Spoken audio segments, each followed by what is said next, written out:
yeah, because the beauties of editing can make a bad video seem fantastic. So, oh boy, yeah, there were so many where I had to like chop this like massive stream of consciousness of a review. I'm like, I don't even know what I was saying. So let's see if I can edit any of semblance of I talked for 35 minutes and the video is only 4 minutes long. Exactly.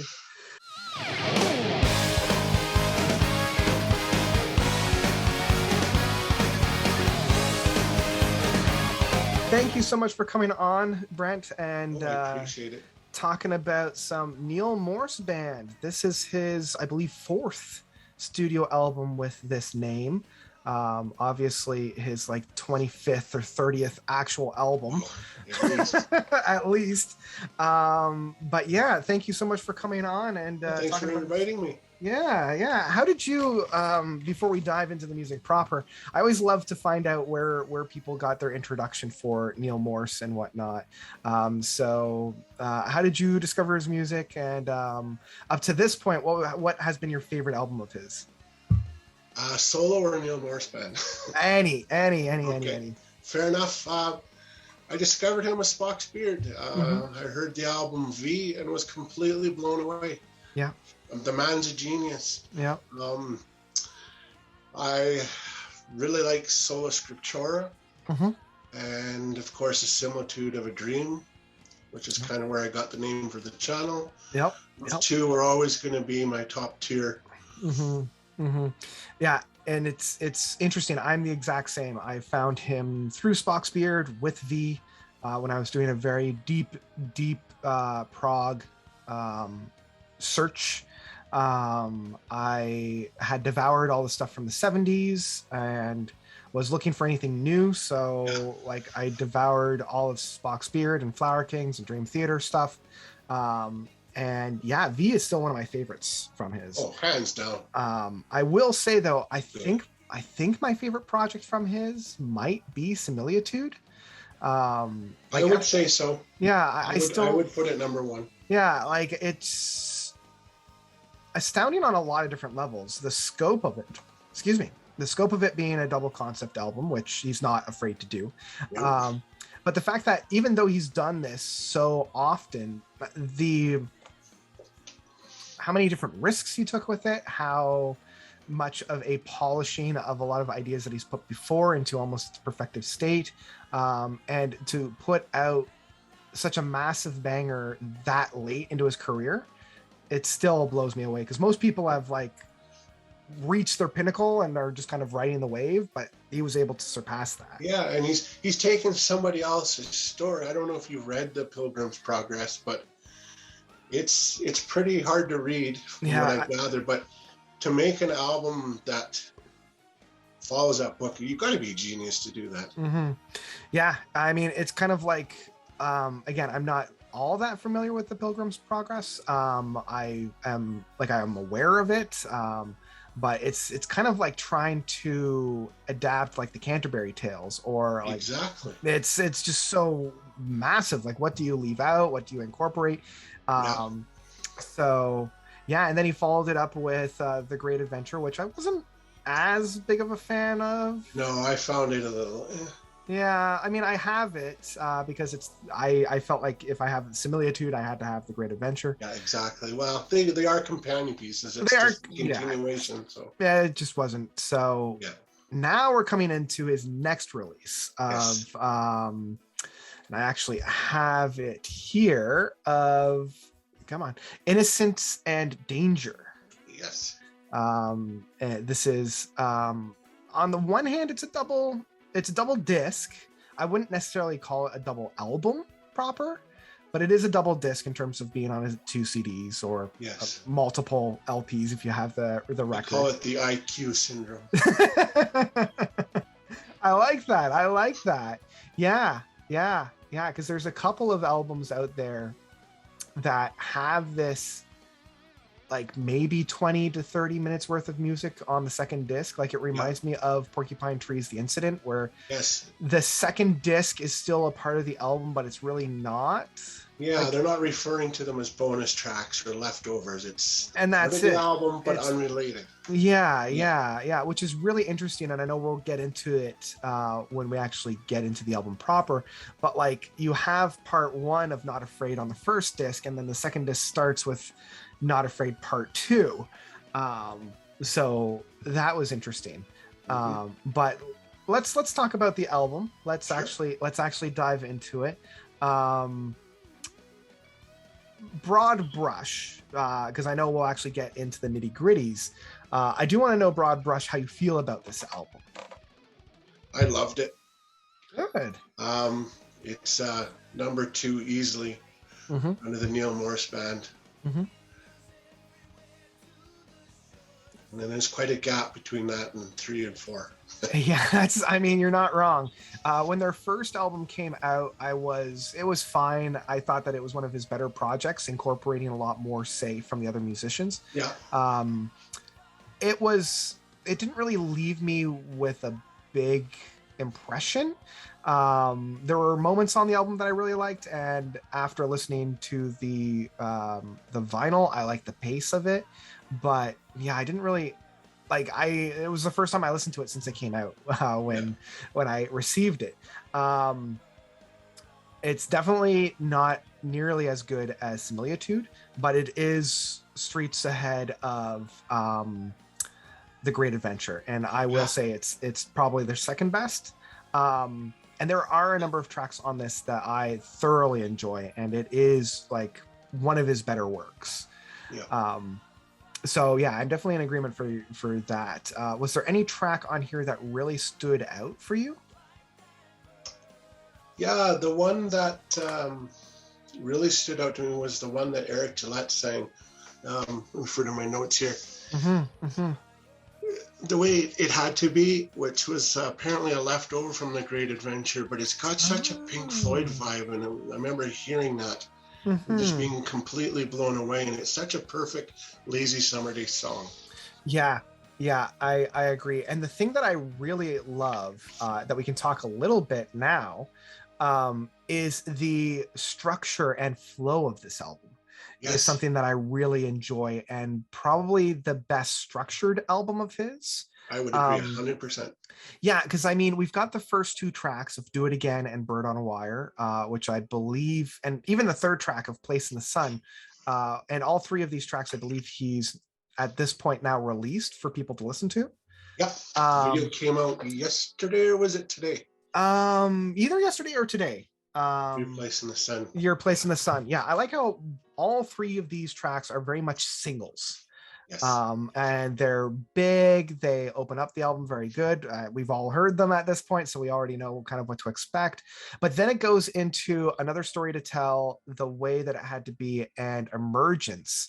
And all 3 of these, and even Not Afraid Part 1, like these 4 tracks really do flow one to the other, to the other, to the other seamlessly, very similar to how Similitude of a Dream did that same kind of thing, where it just went from one track to the other. Because when I listen to an album, for the first 2, 3, sometimes 4, I don't even look at the tracks listing to see where I am in the album. I just close my eyes and let the album do whatever it's going to do to me. Sometimes it's a great thing, sometimes it's not, but I didn't realize which song was which in those 4th through 7th track. And that, to me, it can be a good thing, but it can be a bad thing, because I think that's what The Great Adventure suffers the most from. I agree. There's hard to tell sometimes where something ends and something begins. I find. No, I agree that it can serve as a negative, especially in The Great Adventure, because there are a number of times, because they're dealing with some tracks that are like 20 to 30 minutes long, where a smaller track will be tacked on either at the very beginning or the very end of a track that I'm like, was that part of an album? Well, exactly. What is this? What's going on here? So I'm glad to hear that The Way It Had to Be was one of your favorites, because I will agree, I love that build that The Way It Had to Be has, and Gillette's vocals really soar. And the way he sings the title, Innocence and Danger, it's like, wow, it's just perfect. It's so good. Yeah, especially coming off of the heels of Another Story to Tell, which is a little bit more of a energetic. It felt like, and I'm going to get his name wrong. Was it Ted? Oh shoot, Ted. He was with Spock's beard. Ted Leonard. Ted Leonard, yeah. It felt like a Ted Leonard Spock's beard track, and being like that kind of flavor, that kind of an essence to it. And I love that kind of groove that Another Story to Tell You're right. has. Now that you've said that, I'm thinking that sounds a lot like Pattern Seeking Animals. I was going to say, it feels very similar to a Pattern Seeking Animals track. Yeah, exactly. So I love that flow of those four tracks. And I also love the introduction that we get to Not Afraid Part 1, especially coming out of the 3-minute track of Emergence, which is very acoustic. Did you get a Steve Howe kind of a I did so yes. I wasn't quite sure. It reminded me a little bit of the section of the third track from Tales of Topographic Ocean, where it's just the guitar work. That was kind of that Steve Howe flavor of it, while also having a little bit of Steve Hackett's turntable. I get that too. Like a little bit more of like a Spanish influence that Steve Hackett has from time to time. I know that we're just going to continue to say prog masters of their guitars, but I love that little bit of an interlude between the way it had to be because of how big and grand it was. And then coming into the it starts on a little bit of a downer. And at first when it started to play, I was a little bit hesitant. I'm like, oh no, is this going to be another Neal Morse ballad? Like we've been able to dodge those for his last couple of albums. Is this when we're going to have the return of them? And luckily it doesn't have that, because this one does start off a little bit more. It does start off a little bit more dark, moody. And this is something I love about the Neal Morse band in particular, is all the different vocal harmonies. And this album is full of it. It's I remember thinking to myself, I'm like, holy crap, guys, you should have done this at the beginning. Yeah. How many bands today do you know have 3? I'm not going to count Portnoy because I think he's got a mediocre voice, but the 3 of them, Bill Hubauer, Gillette, and Morris, they're all top-notch singers. Oh, absolutely. And I'm glad that they're using that as a strength. Like I do, the only thing that I do like about not Neal Morse, Mike Portnoy is his harmonies, but as a lead, that's why some of the Dream Theater stuff when he's doing his growl voice in the background, and I just like, oh no, buddy, no. Stick to the harmonies. To the harmonies. Because he does do amazing harmony works, and I love all of the harmonies on here. And I think you're quite right. They really did bury the lead with so many of those beautiful dripping harmonies that are very similar to the harmonies that we had from like the Beach Boys and the Beatles. Because that and Crosby, Stills and Nash is one that just absolutely popped into my head. I'm like, if my dad was around and I'd play this for him, he would be floored because he loved that type of that type of deep harmony harmonies and stuff. Very, very very soulful. It is heartfelt. So we've talked about all those. Now in my mind, this is how my mind structures it. I always thought that the first album ends with I'm Not Afraid, and then it starts the second album with Bridge Over Troubled Waters. And it's interesting because this is I might be wrong, and I'm sure people will let me know if I am wrong. I might be wrong, but I believe this is the only cover that's come onto the actual proper runtime of an album without being on a bonus disc. Yes. I know they did a couple with Spock's Beard, but I know that I want to say that this is the only one from a Neal Morse project. I think you're right. I can't think of anything else. Because I can't think of one that came on any of his solo stuff without being a complete covers album, like the Covers to Covers series, or being on a bonus disc.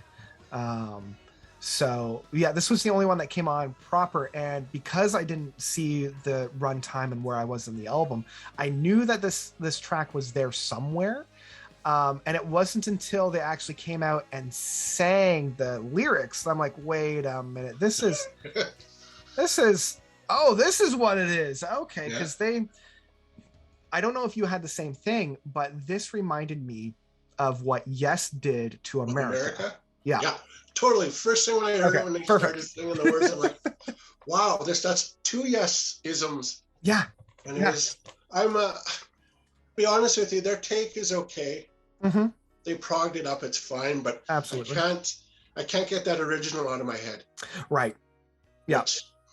That makes sense. That's the double-edged sword when you come to covering such a well-known track. I love the fact that they do prog it up to such an extent, because I'm not a big fan of covers that are basically a paint by number, like why exact do them, right? copy. Yeah, I'm not a big fan. I love, and this was, as much as I loved all of the covers that Neal and Mike have done up to this point. And I should also say Randy George, because he's a part of the whole covers to cover series as well. I don't want to leave him out. Yep. I'm never a big fan of them because they're essentially just the same songs that I could hear on the studio releases that they originally were put out on. Yeah. But this one, I appreciate and love the fact that they took it into a very, very prog direction. And I found myself really digging it. I don't have as much of a personal tie to the original track. Like, I know it, I've listened to it a couple of times, but I haven't really dug deep into the original track. So this allowed me a little bit more time to really appreciate this track for kind of what it is. Definitely. Mm-hmm, mm-hmm. Yeah, so I do appreciate, and I do love this, and it might be one of my favorite tracks off of this album, just for what they do. And how big they go, much like, as I mentioned, what Yes did with America. So yeah, and then we come into the proper second album, second side. Even though in my mind, this is just how my mind does it. I still think Not Afraid Part 1 is the end of the first disc, and Bridge Over Troubled Waters opens the second disc. But that's just how my brain works. It's weird like that. So then we come into the two bigger epics, the 19.5-minute I'm Not Afraid Part 2, and then the 31 Goliath that is Beyond the Years. What did you think about these last two tracks? Not Afraid Part 2, I found it to be probably the better of the two, in my opinion. That's fair. I got some real Spock's beard vibes from it, and the lyrics on it too are I'm still trying to figure out what he's singing about, but they're very heartfelt. I'm not going to put the Christianity thing down, but it's more relatable to everybody, I think, on it. Like, I think he's talking about his wife, perhaps. I'm not sure, but yeah, it's just, Portnoy's drums, Eric's guitar work on it. Oh, just mind-blowing. Yeah, and I will admit, like, that's one of the things that I appreciate for the Neal Morse band, is that the message is still there, but it's not in your face. No. And that's what I really, really appreciate. Like, obviously, you're always going to have the message whenever you're listening to a Neal Morse project, but it's not being shoved down your throat, which I really, really appreciate. And so I really feel like this is a great balance, and Not Afraid Part 2, I will agree, is like the better one. Like, unless they really screw the pooch, the longer portion is going to be better than the shorter portion. Well, it just comes with the territory, right? Sometimes more is not better. Sometimes more is not enough. Rather than more is never enough. Sometimes more it's too much. But yeah, I really enjoyed Not Afraid Part 2, and like, everybody's playing on this is so stellar. The one thing that really came out for me is Randy George's bass lines on this one. His licks over the entire album. He's got that little break on Bird on a Wire. And I remember watching the video and the first time, and I was blown away by it. I'm like, wow, Randy, way to go. Like, yeah, and it really says something about the mixing where we're actually able to hear a lot of that, because I do find bands like ever since the 80s have muted the bass or just play whatever the lead guitar is playing to a point where it becomes redundant. And I love the fact whenever a artist uses the bass as the instrument as it was intended to be, which is the rhythm, and the rhythm isn't necessarily what's being played in the vocal. And he's very underrated. Randy extremely tremendous bassist. Yeah, absolutely. So I feel like he's really used very, very well in Not Afraid Part 2, especially in that opening portion of it. And it just soars into the proggy chaos that kicks ass. It's so energetic, and that's what really captures the mood for me for that track. Because it explodes and then never really stops. Which is really saying something for almost a 20-minute track. It doesn't seem like that's one of those ones that goes by just like that. You would never even question it being 19 minutes. Oh, absolutely. Like, again, because I wasn't looking at the runtime or like really following the track through, I thought this track easily was 10 minutes. Like, I thought it was like a good 10 minutes less than what it really was. And the one thing that I really appreciate is their build up, like around I got it in my notes here somewhere, like around the 15-minute mark, where they're really building it up into the big final crescendo. I found myself in that place where I close my eyes and let the music wash over me. And that I found has happened less and less as I've gotten older and older. So something's really got to stand out for me to do that. Yeah, I agree.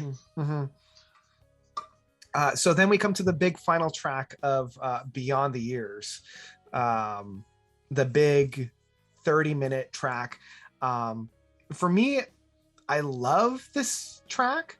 It feels like they took some of the big tracks that they were doing on The Great Adventure and kind of perfected them. They took a lot of that bigger wandering, because it feels much more like a story in this one. And I feel like they took that storytelling aspect that they did from Similitude and The Great Adventure, and rejigged it a little bit so that it's a lot more, I guess, accessible. Like right after the initial 40 seconds and it takes a breath, I almost thought that they were going to go into Train of Thought from Dream Theater, just the way that they had set it up. Because they take a breath before I can't remember who the singer is for that section.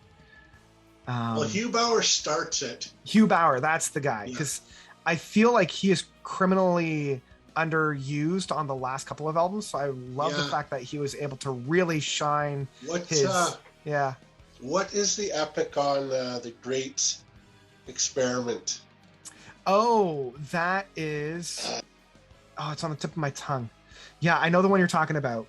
And he sings quite a bit of the last half of that song, and he's got just an amazing voice. And I agree. Like when he comes in and like really showcases, because he has a little bit more of a baritone voice. Yeah, and a little bit gravelly too. A little bit gravelly, yeah. It's not as polished. Alive Again is the track. Alive Again, yes. That was going to bug me. I had to actually look it up. Yeah, me too. I was just like, where is it? It's got a little bit more of like a unrefined aspect, which allows for a little bit more of a real and raw presentation. Yeah, which plays very well counter to Neal Morse's very polished, very professional, very like pristine vocals. So when the two kind of trade mics from one to the other, the energy brought from the one really supports the talents of the other. That's a really good way of putting it. But as an epic, I thought it was great. I love how many builds and payoffs that it has. I thought that it did a really, really good job at doing the usual proggy build for a good plateau to allow either a great guitar solo or a keyboard solo, and then would dissolve and do something else. Yes. The one thing that kind of takes away from that song to me is it is prog by numbers. I agree. But it's not bad. Like, it's, other than maybe being a tad on the longer side again, go back to maybe some of the transatlantic stuff. They could have just cut off a little bit, and it maybe even made the song stronger, but that's it. That's a very minor nitpick at it. I agree in that it is very prog by numbers. I don't think they took quite as many risks as they did with some of the other tracks on this album, but even if you're doing a very good prog by numbers painting, I still feel like the final product is still very, very enjoyable. Even if I wish that maybe they had tightened it up to maybe a 25 minutes rather than a 31 minutes, and maybe took a couple more risks, just to test the waters to see how it feels. Well, and because we're such vinyl people too, I was looking at the track listing for it, and they cut the song in half. That's why? It is. So I know that I've said this before, and we agree with this. I hate when an album does this. I cannot stand it, because most of the time it just ends, right? Like it's a sheer cliff of the no track. Fade out, no nothing. There's no fade out. There's no natural build. You know, we're not dealing with a Carnival first impression where you have part 1 and 2 where it's a very obvious fade out and fade back in. We don't have like a Passion Play or Thick as a Brick where there's a more natural place for an ending to be. It's just sheer cliff. Yeah, well, I hope that they do it in a good place. I hope so too. Yeah. Because otherwise it's like you're running and you're enjoying the run, and then you just run into a brick wall. You're like, well, I guess I'm done. What the hell was that? what was this? The other thing that really annoys me, and this is a little bit of a sidebar, is when there's enough music for just one single record and they split it up into 2. Oh, it drives me. Nothing gets me more aggravated when they do that. A lot of Porcupine Tree albums are like that I have. Some of the those remasters of Peter Gabriel, and I know you have a few. I don't want to get up 8 minutes and change the record over. No, I understand that overall, because half of them, like Us and Through the Rabbit Proof Fence, they're actually mastered in 45. So they split it up into like 3 records, and I'm like, I don't want to have to listen to 2 songs. No, I know. And then get up, switch the album over, and then listen to another 2 songs. Sound totally like, the audio quality just perfect, but the audio quality is like nothing I've ever heard. Like, it is so friggin' good, but at what cost? At what cost? Like, this is part of the reason why I have well, of course it's monetary for sure. Like, they did the same thing for a couple of his other ones. Luckily I didn't get the one that he did for his first album, because I know that they did that for his first album. I think they did it with the first 4. I think they did it with his first 4 as well. Yeah, where because I have Us and Up. I think they're both 3, are they not? Yep. Up is also 3, and I believe that's also mastered and pressed in 45. Again, it bugs me to no end, but what are you gonna do? You know, we don't have much choice. That's right. We don't, unless we're actually behind the mixing console and like say maybe not. You know, exactly. But what are you gonna do? So anyway, thank you for coming on and talking about Neal Morse and his latest album. This was a great time. What would your rating of this album be? The overall rating for this? I'd recommend it to everybody. I would say, as you would say, buy the physical thing. Which I'm sure most of us are. I would give it a rating, probably 4.5 out of 5 stars. I'm pretty. I was a little bit concerned, especially with the Transatlantic, the last album there. I thought this was going to be a real more of a Neal focused album, much like Sola Gratia was. But I'm amazed how much this, the diversity, and how much that you can tell it's a group album. Which is another thing you notice too, that they rebranded themselves. Oh, did they? They're referring to themselves now as NMB. Ah, because I knew that it, yeah, because yeah, Liquid Tension Experiment did the same thing with L, because I can't spell LELT. Sorry, LET, because I dyslexia moves them around. So like the third album was LET3. So yeah, it's interesting because of their rebrand on this one where it's MNB. That's really interesting. I didn't catch that.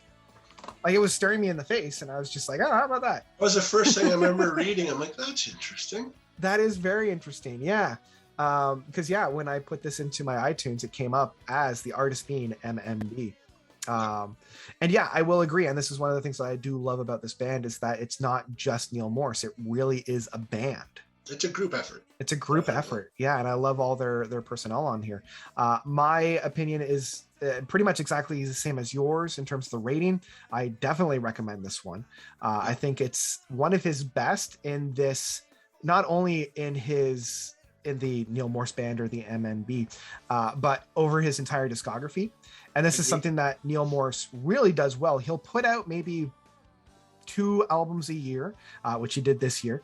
One will be okay, but the other one will be stellar. Yeah. Like I remember the year that he put out The Great Adventure and Jesus Christ the Exorcist. Jesus Christ the Exorcist blew me away. It's one of my favorites of his. Yeah, it was a surprise. It was such a surprise. It came out of nowhere. I can't believe how it turned out so good. It was so good. Same with last year, where I'm trying to remember the project that he put out last year outside of Colors, was it? Flying Colors. And I really enjoyed Flying Colors. Wasn't a big fan of Sola Gradia, even though it was still good. But it's the same thing here this year, where the Transatlantic was fine, didn't really blow me away, but it was still good. And this one really did surprise me. Yeah, he's not ever and hasn't released a bad album.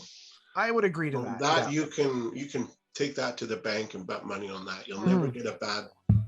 No, you'll just get less good. Yeah. Yeah. So thank you so much, Brent, for coming on and chatting. Thank you for having me about this. Super stoked. The album is releasing next week because I'm praying and hoping that I get this up on Friday. So if you haven't already pre-ordered, be sure to do so. Actually, I noticed that he received Radiant Records, received all their. They did. Like, waiting for my email. One is there, so one of those is going to be in my house soon. So be sure to already do that. And just if you haven't already, go and follow Brent over at Similitude. I've linked his channel down below, so go and show him some love. Thank you, sir. No worries at all. And I guess that's about it for me. Thank you all so much for watching. As always, you guys are definitely the best. And from me and Brent, notes out. Yeah, take care.